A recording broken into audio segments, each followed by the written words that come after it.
Baik, Assalamualaikum warahmatullahi wabarakatuh. Kenalkan, nama saya Sunarti. Di sini saya akan menceritakan asal mula padi. Cerita ini berasal dari Flores Timur. Beginilah ceritanya. Pada suatu hari, hiduplah seorang gadis bernama Nogogunu.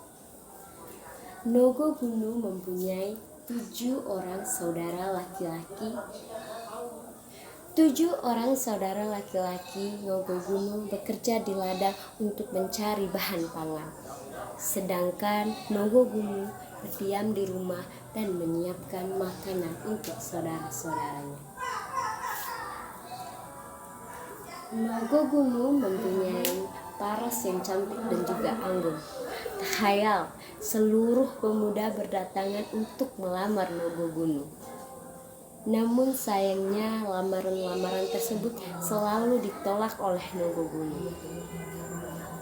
Dalam hati kecilnya terbesit bahwa dirinya terlahir bukan untuk berkeluarga, melainkan sebagaimana perempuan pada umumnya.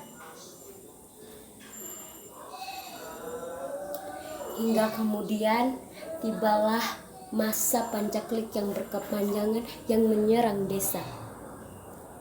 Tanaman-tanaman tidak dapat tumbuh subur lantaran tanah yang tandus. Berkali-kali penduduk desa mencoba menanam bahan pangan, namun semuanya berakhir tanpa panen.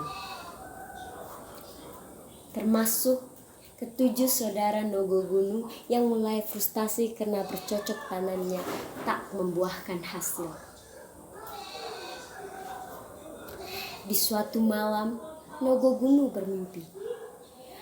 Dalam mimpinya diminta untuk dirinya untuk mengorbankan dirinya demi kesejahteraan warga. Bisikan-bisikan itu selalu ia dapati setiap malam selama masa pancaklik menyerang. Esoknya, Nogogunu mengumpulkan semua saudara-saudaranya dan menceritakan perihal mimpinya. Saudaraku, setiap malam aku selalu mendapati mimpi yang sama. Dalam mimpi itu memintaku untuk mengorbankan diri demi kesejahteraan warga. Mendengar cerita Nogogunu, ketujuh saudara Nogogunu tercengang. Kemudian mereka berkata, "Tidak, jangan kau lakukan itu. Mimpi itu hanyalah bunga tidur. Mulai sekarang lupakanlah mimpi itu."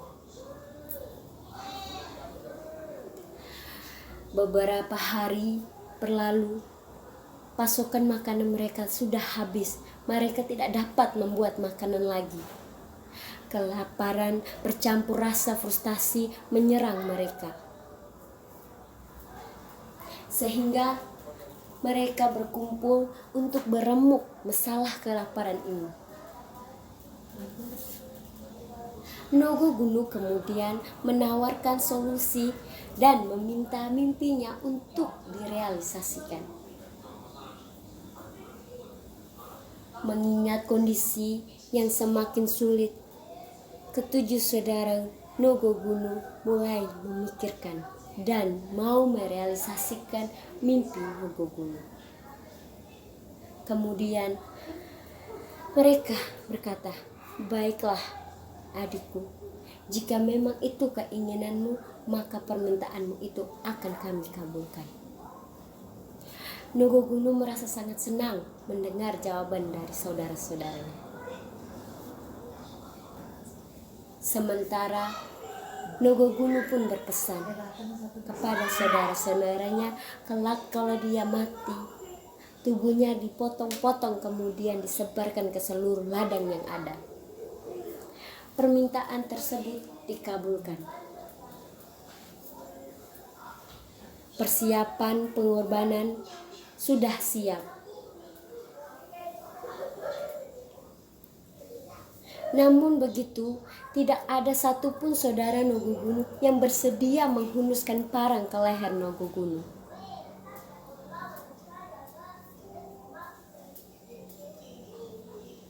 Hingga salah satu saudara Nogogunu yang berani untuk melakukan dan memenggal kepala leher Nogogunu.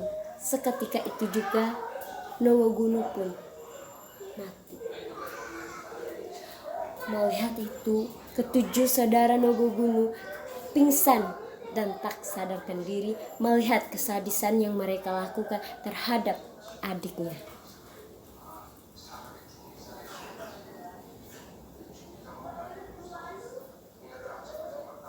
Tidak berapa lama mereka pun tersadar dari pingsan dan terbangun. Dan mereka mulai mengingat pesan Nogogunu untuk memotong-motong bagian tubuhnya dan kemudian disebarkan ke seluruh ladang yang ada.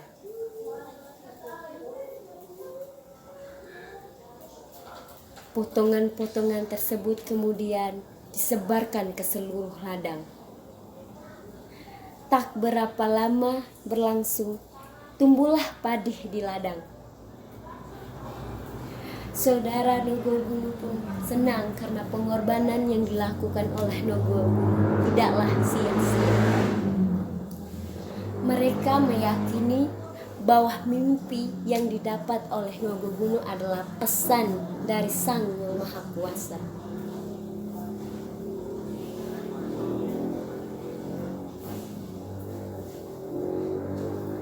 Pengorbanan yang besar mendapat buah yang besar. Seluruh warga desa menjadi senang dan bahagia karena pasokan makanan mereka kembali mereka dapat. Dan kelaparan tidak terjadi lagi. Itulah akhir cerita dari Asal Mula Padi. Pesan moral dalam cerita adalah janganlah melupakan pengorbanan seseorang jika kita telah menemukan kebahagiaan. Itu saja cerita yang bisa saya sampaikan. Kurang dan lebihnya saya mohon maaf. Wabillahi taufiq wal hidayah. Assalamualaikum warahmatullahi wabarakatuh. Terima kasih.